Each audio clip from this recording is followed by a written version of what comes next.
Hatramin'izao fotoana itenenana izao moa dia mbola misy amin'ireo olona mipetraka eny amin'izay faritra mahibahoaka Talatamaty sy ny manodidina izay no mbola milaza fa mbola tsy miverina ny herinaratra eny amin'izay faritra izay faritra sasatsasany manodidina izay toerana nisehony ity tranga ity izay. Fa lafim-baovao tanteraka kosa indray betsaka ny asa miandry ny filohan'ny sendikan'ny inspecteur ny fananan-tany ramatoa Rasendrasoa Hanitra Harilala izay voalan'ny fanindrony indray hisahana izany andraikitra goavana izany. Androany ihany koa moa no nanatanterahana ny fifidianana ireo mpikambana andrafitra ny birao vaovao n'ity fikambanana ity. Ramatoa Rasendrasoa Hanitra Harilala no voafidy fanindroany ho filohan'ny sendikan'ny inspecteur ny fananan-tany.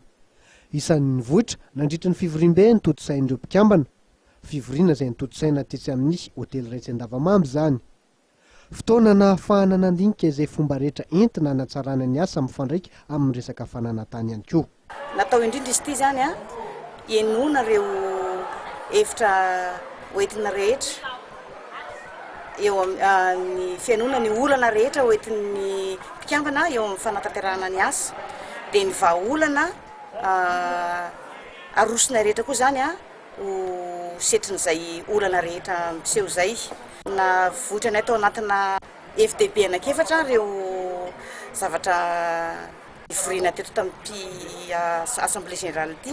Voalohany izany dia ny fifandraisan'ny fananan-tany ny asan'ny fananan-tany sy ireo sampana hafa izay mifandray aminay, ohatra izany hoe ny ao amin'ny fitsarana, ny ao amin'ny polisy, ny gendarme, eo koa ireo société civile samihafa izay mety misana ny resaka fananan-tany tsy na mivantana na akolaka, ohatra koa hoe ny fikambanana hoe trano arzoana ny sehitrombona ny fananan-tany izany. Antony iray koa dia eo amin'ny resaka izay tombontsoa rehetra tokony ho azon'ny mpikambana rehetra amin'ny fanatanterahana ny asa, ohatra ny statut particulier, ireo remise sy ny tombontsoa samihafa izany izay tokony ho azonay.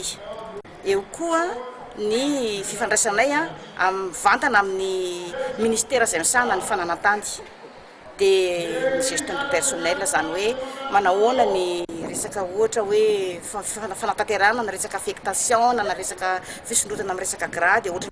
Nanakatona ity fivoriam-ben'ny sendikan'ny inspecteur ny fananan-tany ity ny fifidiananareo mpikambana miisa 12 ao amin'ny birao vaovao.